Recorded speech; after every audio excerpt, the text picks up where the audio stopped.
Kevin DiCioppi News.com. Despite a mountain of historical evidence that the Republican Party doesn't seriously stand for smaller government and individual liberty, I maintained some hope that this time would be different.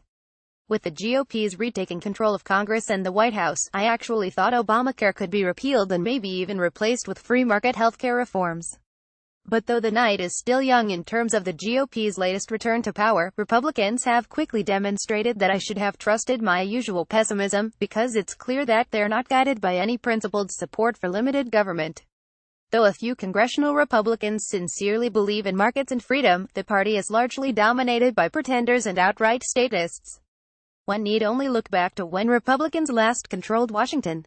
Republicans and the George W. Bush administration massively increased spending in the federal debt. Military spending skyrocketed to pay for dubious wars. Corporate welfare, including farm subsidies, thrived. The federal government became more involved in what should be local matters, such as education. And civil liberties were trampled on under the guise of Homeland Security. The GOP not only failed to tackle unsustainable growth in federal entitlement programs but also expanded them by creating Medicare Part D. An amazing thing happened, though, when Barack Obama was elected and the Democrats regained control of Congress. Republicans suddenly remembered the horrors of federal overspending, mounting debt and the endless intrusion by the federal government into every aspect of our lives. Republicans lambasted the notion that Canadian-style big government spending would boost the economy. They decried Obamacare and the Democrats' love for socialized medicine. They bemoaned continuous growth in federal debt and conveniently laid the problem at Obama's feet. Then another amazing thing happened. Donald Trump was elected, and the GOP was once again in charge. Almost immediately, Republicans began touting increased military and infrastructure spending to create jobs and spur the economy, the very Keynesian-inspired policies they attacked when advocated by Democrats.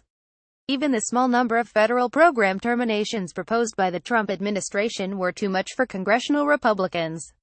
Nope, when it comes to the federal budget, and yet another looming brush up against the federal debt ceiling, Republicans reveal that they're content to maintain an untenable status quo, despite all the lip service paid to the dangers of big government over the years.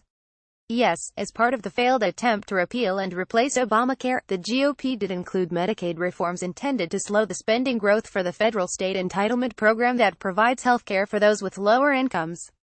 There are many problems with the program, which is in dire need of reform.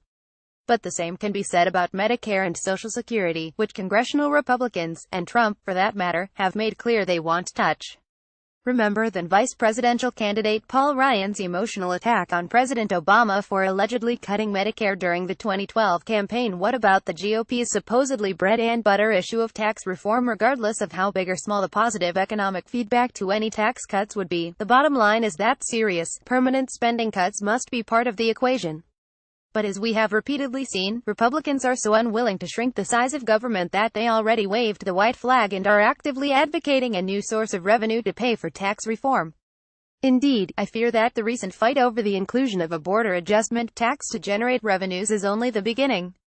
At the rate we're going, it may not be long until the GOP gets on board with a value-added tax or carbon tax. For all of the GOP's deriding of Democrats over the years for being tax and spenders, the sad reality is Republicans are on their way to earning the same label.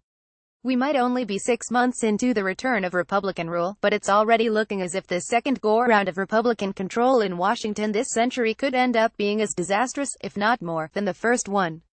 But as the saying goes, fool me once, shame on you; fool me twice, shame on me.